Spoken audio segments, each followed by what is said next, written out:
Hello, Rob Gamel here. Welcome again to the Small Business Acceleration Program and Workshop, Module 4. Today is all about taking your work over the past few weeks and turning it into something real. A real offer that improves or replaces something your customers, clients, or patients already like. We want to turn it into your signature remarkable thing, a thing that people will talk about. Our goal, to deliver a dramatically improved product or service that your best customers, clients, and patients feel good about paying you for and paying you well. You're here to think differently about how to get there and how to get there quicker.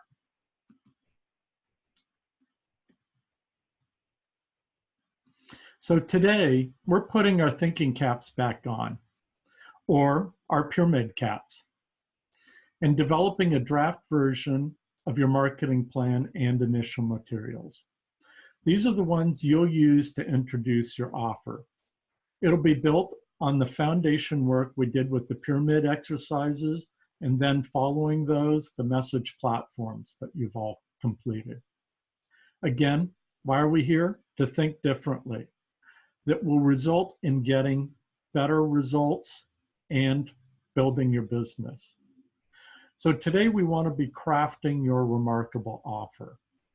But before we dive into that, a quick reminder of Apple's pillars. There are a number of things we want to keep top of mind as we're doing this work. So number one, empathy. That led to, with the evolution of Apple and its capabilities, the creation of loved products and experiences. Number two, focus.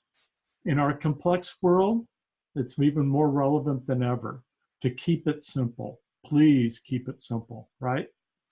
And lastly, impute, this awful term that was used back in the 70s by some engineers, but has now been translated, I believe, into a more powerful message in being iconic, being memorable, being relevant. I think you will know where I'm headed there. So let's review where we are in the course. In weeks 1 and 2, we focused on what you do best, who values it, and how to be more focused. So that's been done. Last week and this week, we're focusing on conceiving your new product or service enhancement, which becomes your offer. So we've already completed the approval part. Now we're focusing on the business modeling part and leading into the execution. And then in weeks 5 to 6, we'll be focusing on the hands-on creation of the marketing materials that'll be used to launch it. Okay.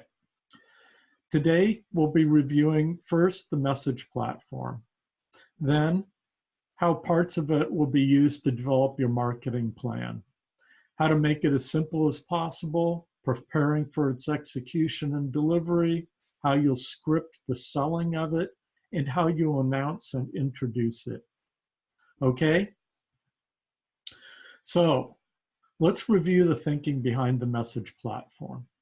The pyramid exercises informed it, and then in the first one, as you may recall, we started at the bottom with functional things that you do. And then we worked our way up to the ultimate result of that, the essence of what you do. In the second pyramid exercise, we reversed the order. We flipped the pyramid and we tried to view things from your customer or your target audience's perspective. And we started at the top with what your audience desires and worked our way down to the functional level. So the first pyramid was, in a sense, a practice pyramid. So you can more easily think empathetically. This is a hard thing for people. We're all so wrapped up in our own situations, it's difficult for us to put ourselves in somebody else's shoes and view things through their eyes. But this is required if we want to get the best results out of the work we're doing here. So I hope your message platform has been completed and it's been based on the best from each of the pyramids and the other work you've done.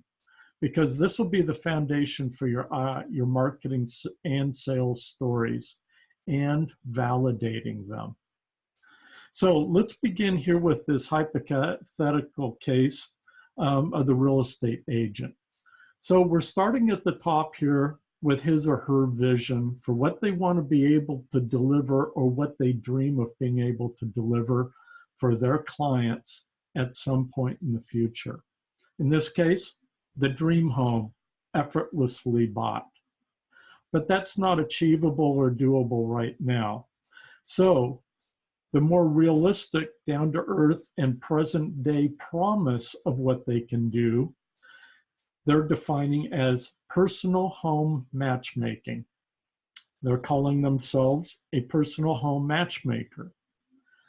And the way they're expressing that, to have greater impact and to have more emotional relevance with their target clients, is to say, we offer high-tech, high-touch home matchmaking, and that's what we are. Now, of course, as they're developing the relationship and explaining in greater detail what they do that's so unique and why you'd want to work with them, they lay out the benefit claims that support the the claim that they previously made. So each of these makes a supporting claim, in this case, high-tech matchmaking, which was lifted right from the tagline, in a sense. And then it's supported by tangible things that are delivered.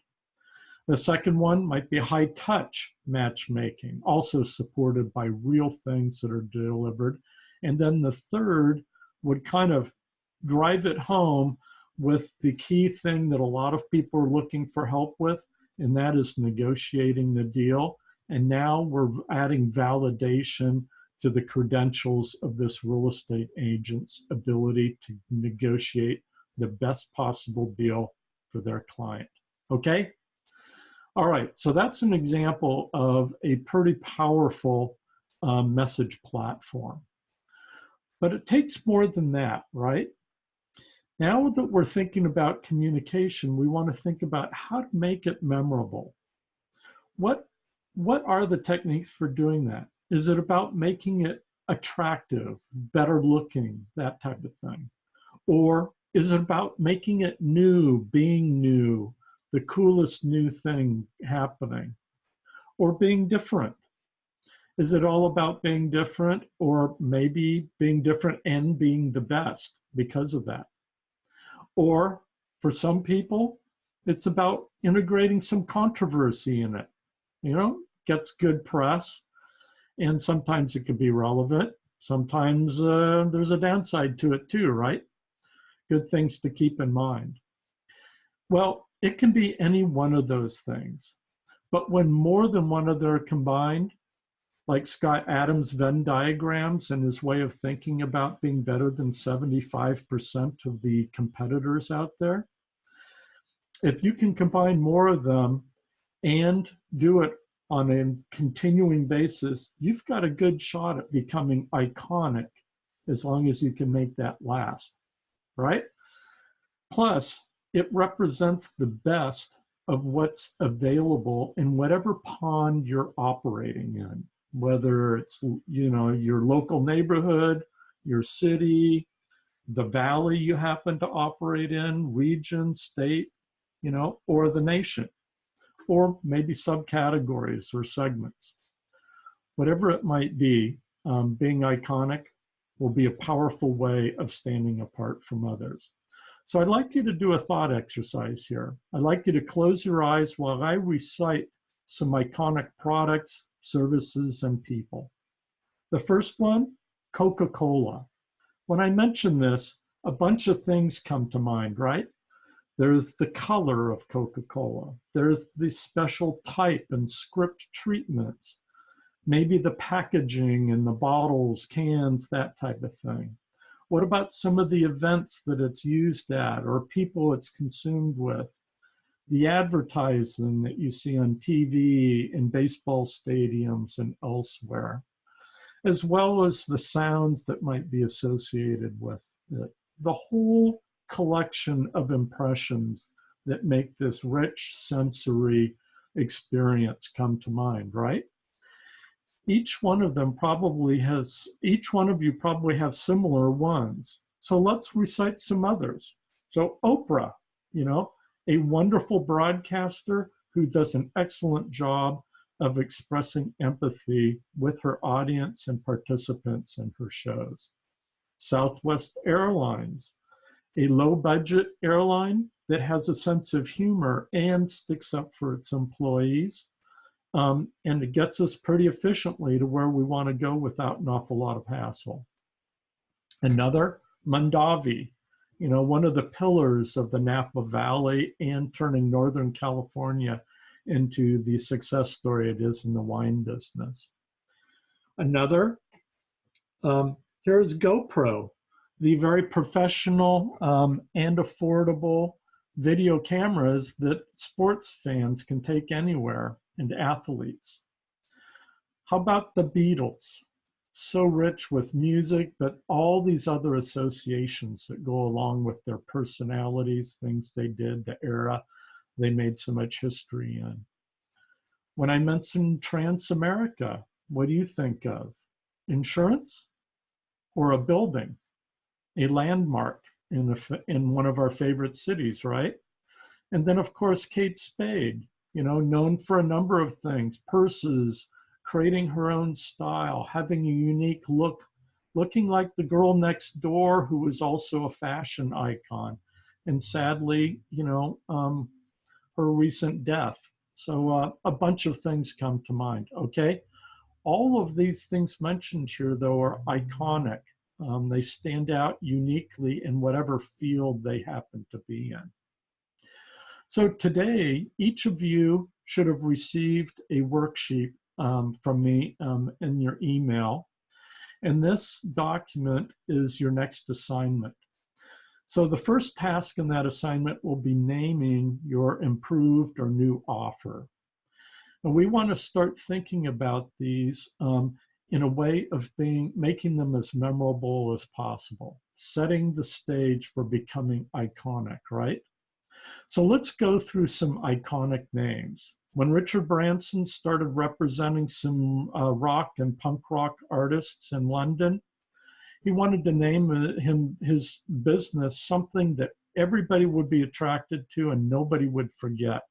The first time they heard it, they'd remember it. He came up with Virgin because he felt he was one. He knew nothing about the business, but he wanted to be in it.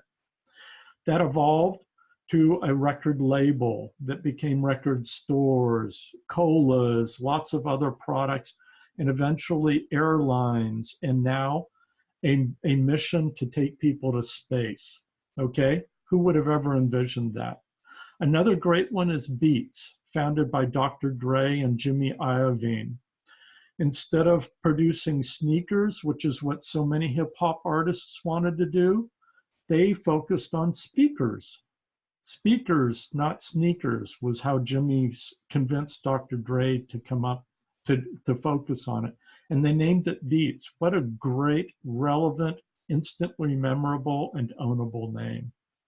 Another that I loved the first time I heard it was Netflix. I instantly understood what business they were in, and I instantly guessed what medium they were using to convey it through. An old-time favorite that's still very relevant is Federal Express, which its customers and employees automatically started shortening to FedEx. And finally, they said, we're just going to shorten the name and reincorporate as FedEx. There's also Yahoo, the first effective online search medium before Google came along. Yahoo didn't focus on what they did, they focused on the benefit of it. Who could forget that name after they heard it the first time? And then a more local favorite of mine, Bottle Rock. First time I heard about Bottle Rock, I wanted to go. What a cool name, and it was so easy to remember. And then, of course, another one that does such an excellent job of teasing its audience, Victoria's Secret. What a great name for the business it's in. And then lastly, Visiting Angels. What a wonderful way of describing the service that's delivered by these people who visit elderly folks day in, day out, and stay with them, bring them meals, take care of them, have conversations with them. Easy to remember and very relevant. Okay? Next, you'll be asked to come up with an iconic description for your offer. Okay? This isn't a tagline, though good ones can be used that way. The reason we don't want to think of this necessarily as a tagline is because most taglines really suck, because they're either too clever or they're too ambiguous or they're too abstract. And I think the vast majority of us completely ignore them. You may recall that Apple at one time had a tagline. It was the power to be your best. It was developed when Steve Jobs was there the first time, but he was not a fan. It was developed and chosen by the CEO at that time, John Sculley, who'd been hired to join Apple from Pepsi-Cola. John had famously been the guy who founded and drove the Pepsi generation, and then later removed Coca-Cola as the top cola producer in the US with his advertising and marketing campaign coined the Pepsi Challenge. Nevertheless, in spite of the success of those taglines, he didn't have a good one for Apple. So we don't want to think in terms of a tagline. Rather, we'd like to think in terms of describing in an iconic manner what your offer is all about. A good example here is what Starbucks used to describe what they delivered to their customers. And they tried to use words that weren't too flowery. They tried to use words that they heard from their customers. And they used, of course, here, indulgent coffee moments. This mixture of a cafe where you were invited to stay and relax and chill, or have meetings or whatever you want to do while you're there.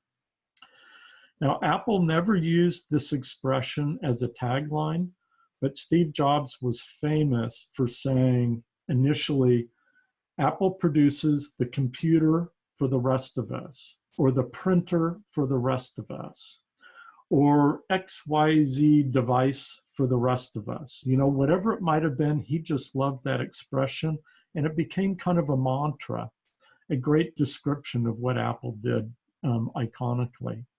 Another classic, the New York Times, all the news that's fit to print. And another one of my favorites, M&M's, melts in your mouth, not in your hands. They don't say it's about chocolate or candy, but you don't need to be told that. You know what it's about when you hear that, right? Very iconic. Or getting very local, I've always loved Joel Peterson's positioning for Ravenswood. No wimpy wines in this descriptor. Very successful marketing campaign. And then, of course, the classic, 7-Up anti-positioning against the colas as the uncola. Very iconic. But it's not enough to have a great iconic name and a great descriptor. We want to reinforce that with imagery too, right? So when I talk about imagery, I'm talking about logos, colors, fonts, formatting, photographic styles, illustrative styles, even the use of audio, the use of characters, celebrities, associating them with the brand, and so on. So here is what Victoria's Secret's done. They've had this classic color palette that's very rich and relevant with our notions of the product line lingerie and other products that they sell. And they've had this very classic, traditional type treatment and elegant logo treatment too. At the other end of the spectrum, there's Air Jordan. When Nike licensed Michael Jordan's name and developed a product line and other related products around his persona, they came up with this iconographic logo based on a photograph of him and one of his many unusual moves that he would use in playing basketball. Very successful, still going today. And then, of course, Joel Peterson with Ravenswood wines. he hired a classic woodcut graphic artist to create their label and the graphic with the three ravens that have become so famous. Now, when you see that style of artwork from Goines, the illustrator who created it, I can't help but think of Ravenswood Wines when I see that look and feel. I don't even need to hear the name of the company or, the No Wimpy Wines. And then there's Crocs. They have both a type treatment and a logo treatment that are very reminiscent of the look and the feel of their core and original product, very soft, bulbous, bulging, almost balloon-like in many ways. And then, of course, there's Redfin. They used the color that's in the name, and then they kept everything else very simple and monochrome, grays, blacks, pale grays. That very limited color palette allows their identity, and then the subject matter of whatever's being promoted, being somebody's real estate, comes to the fore. Here's a great example. This one doesn't even have the company's logo, but I think we've all seen enough of what Google is doing to instantly recognize the style, the look and the feel, and the iconic impression that they've made with such simple graphics. And then lastly, another local favorite, Mary's Pizza Shack. Now, they might not win any awards from graphic designers for this design, but they've done a fantastic job of creating a memorable, iconographic look and feel. And by the way, notice what they've said, their descriptor about what they do, also iconographic. Pizza, pasta, and amore. Pizza, pasta, and Italian-style love. So what can be more endearing than that, right? Well, they definitely understand iconographic thinking. This is a billboard that's up along Highway 80, the home of the giant meatball. It's hard to get more iconographic than that when you're out on the road, okay? So here's the other reason to be iconic. This will save you from getting lost in the sea of sameness. I've done some work with some dental health clients, clinics, dentists, those folks. And so many of them have had websites and marketing materials that were developed by packaged, thematic, template-driven solutions. Now, I'm not against using templates and, saving some money and time and trying to relieve yourselves of the hassles of creating something completely original. It's a lot of work. I do it day in, day out, and it's a lot of work for me too, even though I've been doing it for decades. So I understand why people would want to do this. But the net effect is negative. If you look at all of these dental websites, and these are real dental websites, yes, you'll notice that there are some differences from one to another, but see how they all tend to blend together? None of them really jump out and command your attention. None of them jump out and say, I'm the one for you or for me. So they've all tried to play it safe or save themselves some effort or save themselves some money, but they're losing out on potential sales. More importantly, they're missing the opportunity to connect with the right customer or client or patient who's ideal for them. And that's probably the one who will happily pay them more than the rest of the people who would be attracted to them. So instead, they fell into this sea of averageness. In fact, for most of these websites, I bet their marketing performance from their website is below average. Anybody who is clicking on their website and comparing it to another probably just got lumped in with all the others, and the patient might have thrown up their hands and said, okay, I'll just throw a dart at a board in picking the one they would work with. Okay, so we understand now really well why it's important to be iconic. So let's walk through your assignment.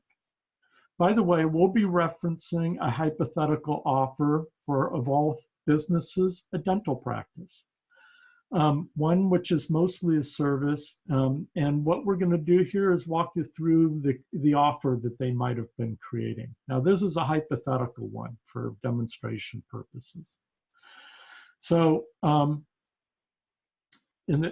we've also, if you look at these forms, by the way, you'll notice that I've got examples positioned in them for both service-based businesses and goods-based businesses. So you'll have some other examples to reference too if you're not in the service business. So in this instance, what iconic name would be used for their offer? So in this instance, it's a teeth brightening treatment. So it's going to be called Everbright Smile Remedy, okay?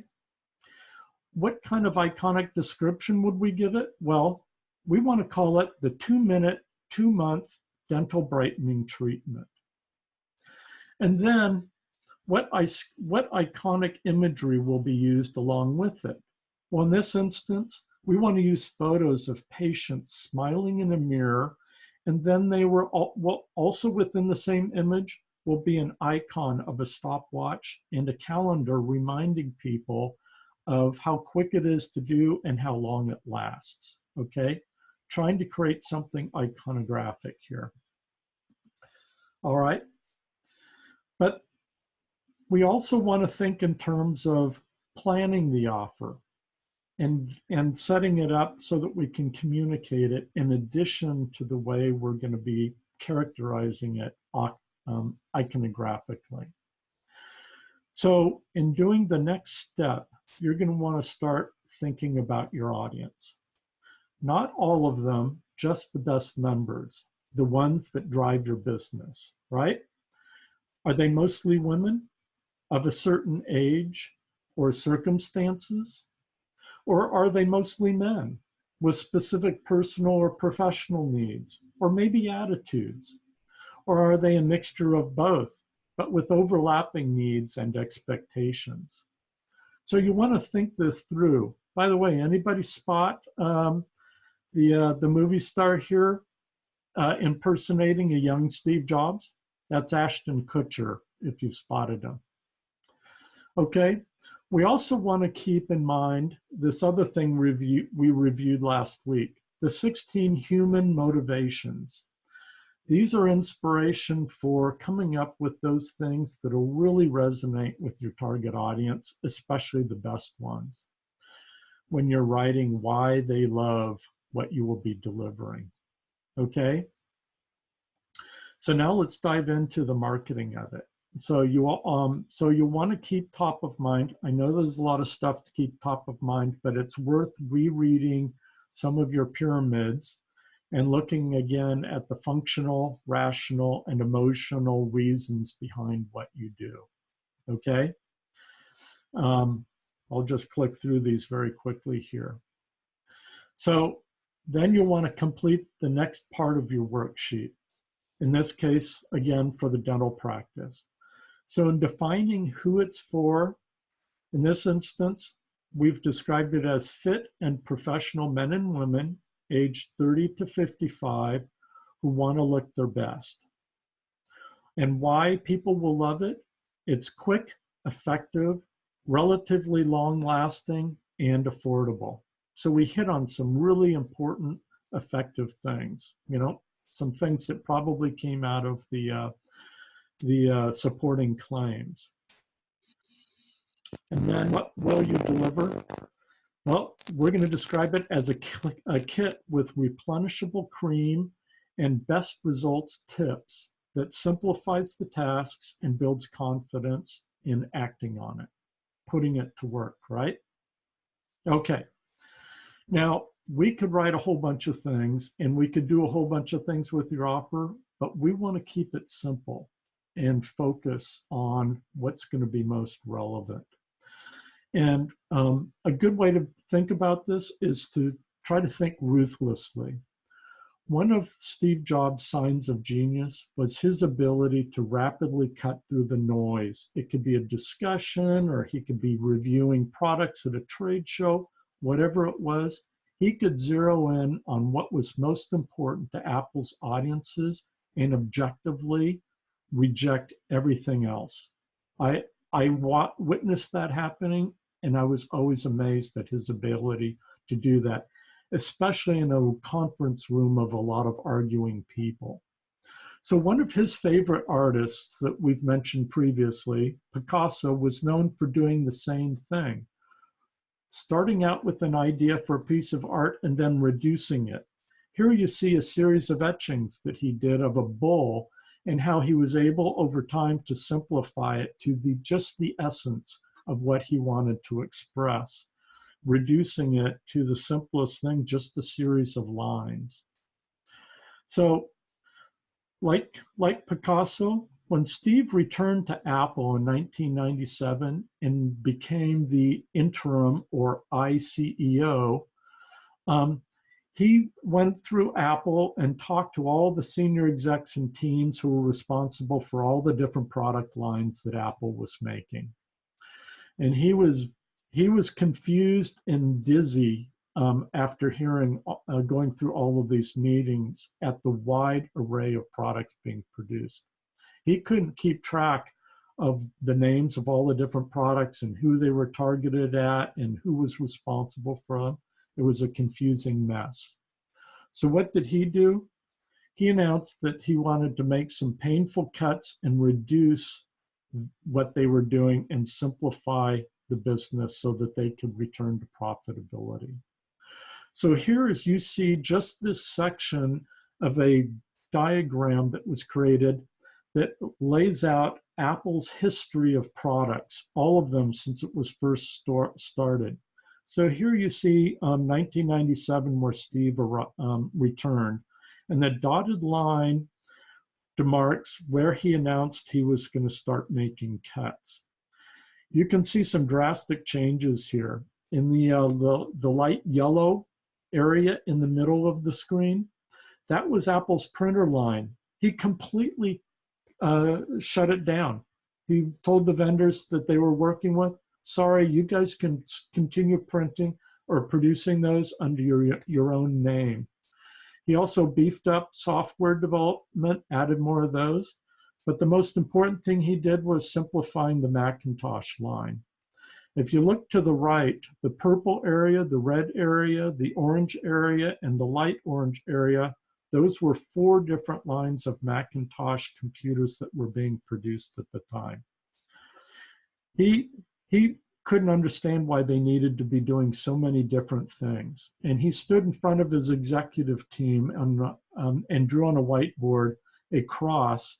And then across the top, he titled 2 of the columns Consumer and Pro. And then to the left of it, in the rows, he labeled one row, the top row, Portable, and the bottom row, Desktop.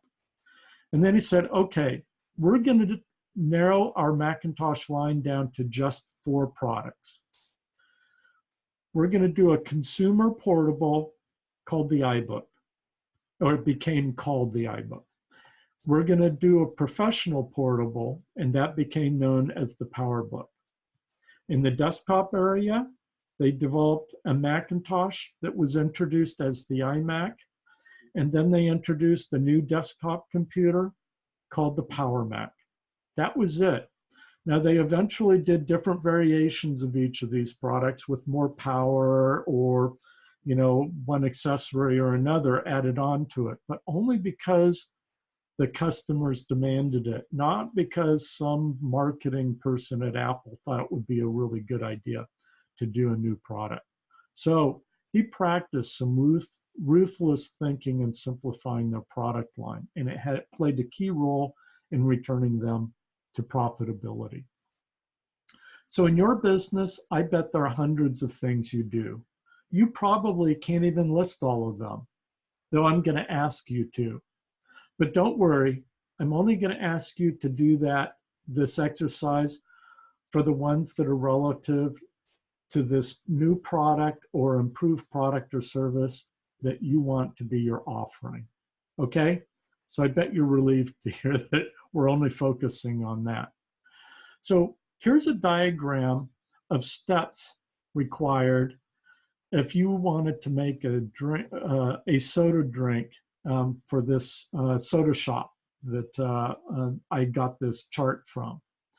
So for this owner and the staff and all the workers who work here, if they want to make some draft drinks, they have to go through this column of all of these orange and yellow shapes and make all of these steps and use all of these different ingredients. If they want to make a milk-based drink, they have another set of things. If they want to do a cream-based drink, they have another set. And both, oh, by the way, they have this other variation of egg creams that calls in, requires milk and cream drink combinations. And then they have sharp drinks, tea drinks, carbonated drinks, syrup drinks. Oh my God, how do they keep track of all of this? Well, imagine yourself thinking like Steve Jobs or Picasso. Or if you were the McDonald's brothers in 1948 and you were preparing to introduce your speedy service system, which is what they called this new restaurant that they were inventing with a radically reduced menu. So the first thing they would do is they would say, most of our customers are buying just a few drinks. So let's get rid of some of these time-intensive drinks like the draft drinks. Let's also get rid of the cream drinks and the egg cream drinks and the sharp drinks and the tea drinks. Let's just go with the ones that go really well with burgers and fries that we want to sell. Let's also get rid of the syrup drinks. We don't need to be customizing them for people. So let's narrow it down to milk drinks and carbonated drinks. Wow, what a difference, huh? Look at that. Now let's also think about the benefits of making this simplification and doing this radical editing or radical surgery, as you might want to see it. Well, first of all, obviously there are fewer tasks that need to be managed and that need to be trained for. Second, there's less planning involved to handle all of that. Third, there's less equipment required. Now it can be reduced to just the essential ones for these two classes of beverages. There's less inventory, fewer ingredients, less refrigerator space required, less time ordering and restocking, all of that. There's less customer confusion trying to make decisions, that deer in the headlights feeling when we look at a menu board and there are too many options. And then lastly, so much simpler marketing. Easier to tell the story, easier to explain it, easier to help people make a decision to come and try the restaurant, right? Okay, so let's go through the exercise with this thinking. So in this case, for this dental practice, what you have to do to deliver this new offer, well, in this instance, it's a number of things. First, question the patient about mouth feelings, getting specific, asking what they'd like to see, whether they're ready for a solution, what sense of urgency is involved, their willingness to pay, how much they're willing to pay, any money issues. The product pitch, maybe giving them a demonstration or a simulated demonstration, providing instructions on how it might be delivered and performed, tips to get better results, maybe discussion about how payment would be handled, how follow-up would be handled, and so on. It's a lot, even for this very simple service, right? So what can be eliminated or simplified? Well, in this instance, the obvious things are, well, eliminate or reduce the number of questions. Take the demo and more, remove those, replace them maybe with a flyer or something else that can be viewed by the patient while they're sitting in the dental chair waiting for x-rays to be done or waiting for the dentist to visit after the hygienist is done with the teeth cleaning, that type of thing. There are a bunch of these steps in here that can be reduced.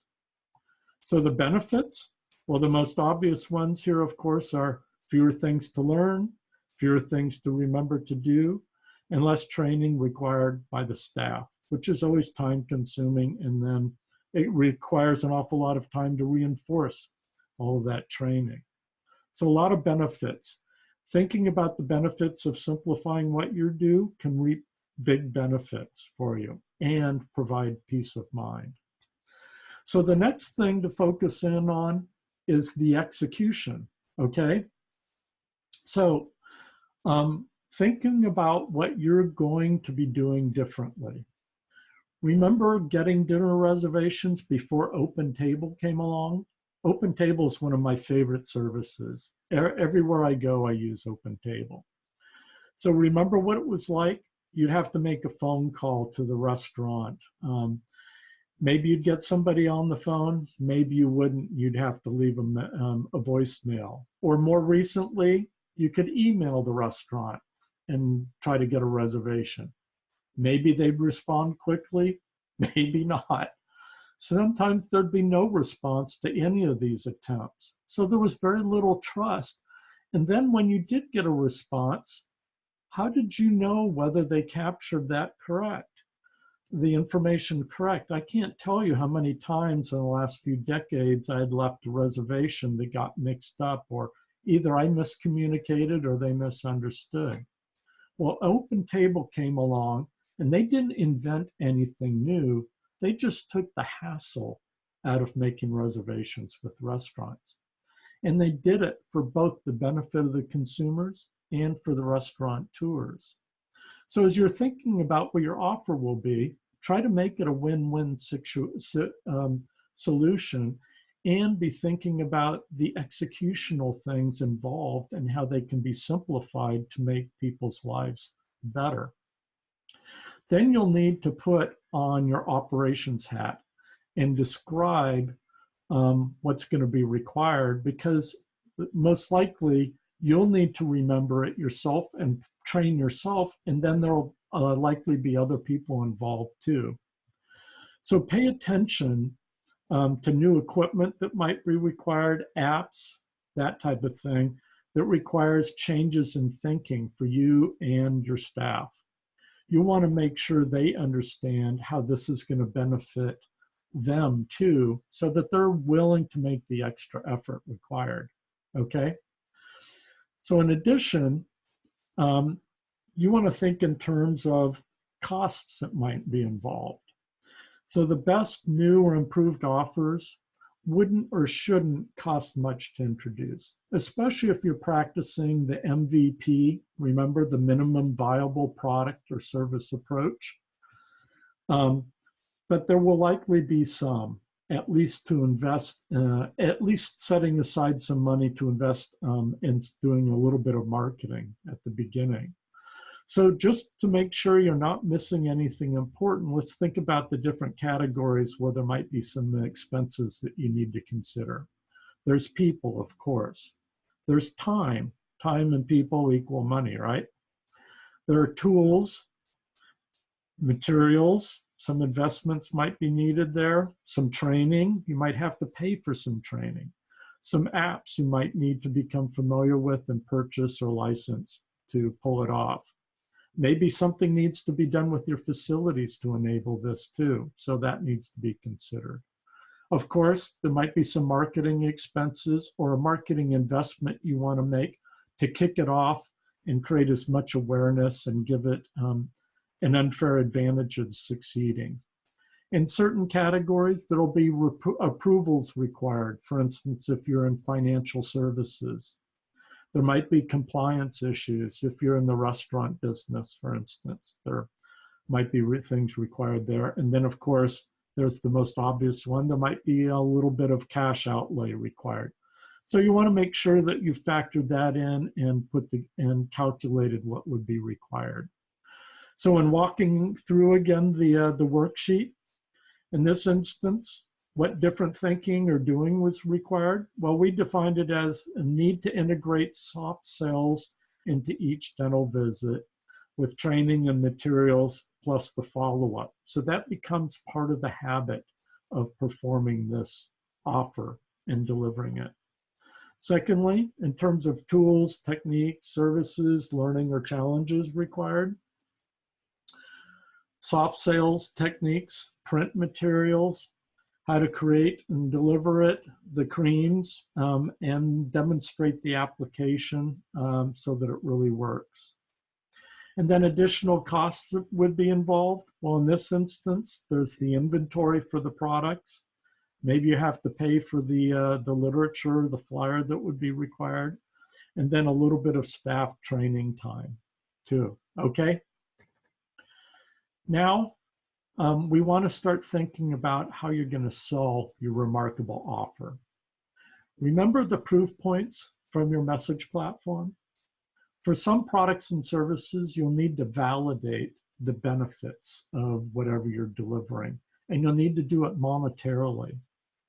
Some sales gurus call this dollarizing the value of what's being proposed, which is basically about converting the benefits into dollars of savings or sales or profits, whatever there might be, okay? So what we're talking about here are value metrics, you know, time savings, dollar savings, the dollar boost, profitability that you might get. The other thing that you want to keep in mind and remember is how important it is to be empathetic. You want to make sure you understand what's involved in delivering this offer and receiving it from your customer, client, or patient, so that you're prepared to realistically let them know what's expected of them. You want to make sure that they're prepared to receive what you're delivering so there are no surprises or unexpected outcomes involved. Okay? We want a happy ending, right? Finally, you want to paint a picture for them that they can use to sell themselves and convince themselves that this is a good decision. Also, so they can explain it to their spouse or their boss or their friends to justify this purchase decision. The most compelling ones will be composed or closed with how the offer will improve their lives. Sure, we need to make sure that we've done the metrics right and the dollarization and, you know, built the proof points and the validation. But when all is said and done, it's going to be how their lives or their work is going to be improved in a more holistic fashion and how it's going to feel to them both intellectually and emotionally. So you want to paint this picture for them too in selling it. So let's walk through how this would be expressed for this dental health offer. In terms of the offer's value metrics, well, we think it's reasonable to say that between $5,000 and $20,000 of value could be delivered through a better job, a promotion, increased sales, and better commissions, or maybe no longer being single because you feel better about having a brighter smile. In terms of the effort required by the consumer, well, in this instance, there is the purchase of the product, which is about $20. And then there's the 2 minutes to read or the few minutes required for the treatment. But of course, it'll last for a couple of months. And then how it improves their lives. Well, in this instance, I think it's fair to say that it transforms embarrassing teeth and smiles into ones that you're happy to show and share. And it'll result in more laughter and confidence, in addition, of course, to the potential monetary benefits that somebody would enjoy. All right. Now, we need to prepare for introducing it. So as you're out there amongst your customers, clients, and patients, you'll need to tell people about this new offer. You can't always rely upon a flyer or a website or what have you. So the first instance here is what's described in Silicon Valley is the elevator pitch. Basically, it's a description of what you do, why you do it, who you do it for, and why it's unique, and it's delivered in under 30 seconds, roughly the amount of time it takes to go from one floor to another in an elevator. That's how it got the name. Secondly, as you're out there in the community, you want to be able to describe it, but you don't want to hit somebody up like a used car salesman. You want to weave it into a conversation. Remember, we're establishing and maintaining relationships with people. We don't want to be narcissistic about this and always be promoting ourselves and our products and our services, etc. So you want to create a little bit of intrigue when it's an opportune time for the attention to focus to you and what you do. So we want to think about, keep that in mind too. And then of course, you want to put the word out there amongst your friends and families, your tribe, your community, your customers, the extended universe of people that you communicate with online. So you want to be able to express that, what you're doing, so that it's relevant, captures their attention, but it's also actionable. So people, can quickly understand it and act on it. Okay? So how would we lay this out? In the case here of an elevator pitch, we would describe this service for this dental practice as, for anyone who's shy or embarrassed about their smile, we've got a 2-minute, 2-month cure exclusively available from our practice. Okay? In terms of going to a networking event where you don't want to be so overt in promoting it and you want to be, softer sell, we would describe it here as, we help people improve their careers and love lives with a simple dental treatment. So if I heard this, my interest would be piqued. I'd say, oh, really? Well, I want to hear more about that. I'm always looking at improving my appearance. So you get the idea, right? Okay, so next, let's address the email. So in your form, in your worksheet, I've laid out for you the key items that you want to address in an email script. So the most important thing here, and where at 50% of your attention should go into just the subject line, because the rest of it is a waste if you can't get people to open your email. So in this instance, we're going to say goodbye to smile embarrassment. Short and sweet, gets to the point, and it's got an emotional hook in there. Now, the other thing I like to do is when I'm doing an email, I like to do multiple versions initially with a small chunk of my email list. If I have 500 names or 1,000, whatever that number might be, use a fraction of it, maybe 20%, and try one of the subject lines and send your email out. And then do another one with the different version of the subject line. The rest of the email can be the same, just change the subject line, see which one got a better open rate, and then send the rest of them using the subject line that got the best open rate, okay? Makes a big difference. And then always try to use an email service that allows you to include the first name or personally write these out. Nobody likes these form emails that just say hi or something like that, right? So in case of the introduction, here we're going to say, we're introducing our new teeth brightening treatment for anyone who's shy or embarrassed about their smile and feels it's holding them back at work or in relationships. Interested? Okay, next we lead into the WIIFM message. What's in it for them? So we go on to say, you can now enjoy brighter teeth with a 2-minute treatment that lasts up to 2 months. And you can do it at home.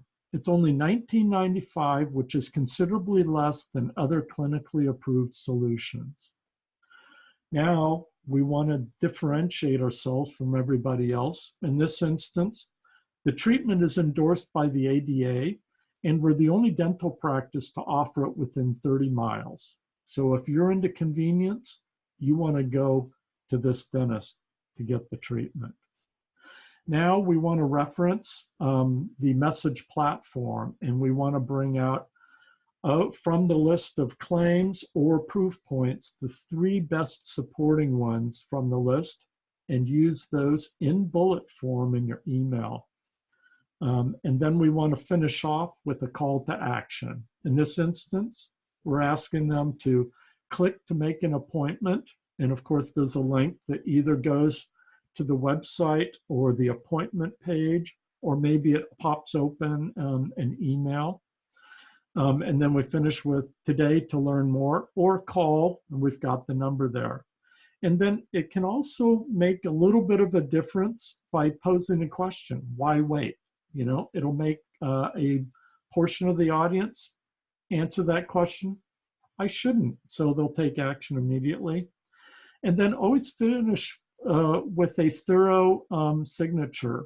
Don't just put your name, put the rest of the information that they might need to refer to. Sometimes they'll be passing this on to other people if they think it's a great offer or deal. Might be family members, friends, colleagues that they recently heard were interested in this. So you don't want to keep anybody in the dark, okay? All right, that's it for this week. Your assignment is to finish the message platform if you haven't already, and then complete the marketing worksheets that you've been sent. When you've done that, please send them to me for feedback so you're ready for next week's tasks. We'll be reviewing them and nailing down the best tasks and tactics for introducing your offer and building awareness for it, okay? These are the different steps here that you need to go through. And then, of course, send that feedback to me, rob@addwater.com. I'll get back to you as quickly as I can. I've got a few people who've sent me some of their work this morning, so I'm going to get back to them as quickly as I can after this webinar. And on Thursday, we will again be holding a Q&A call at 3 p.m. So please let me know in advance if you can join us, or if you can't, you're just available then, by all means, dial in. I'd love to help you out.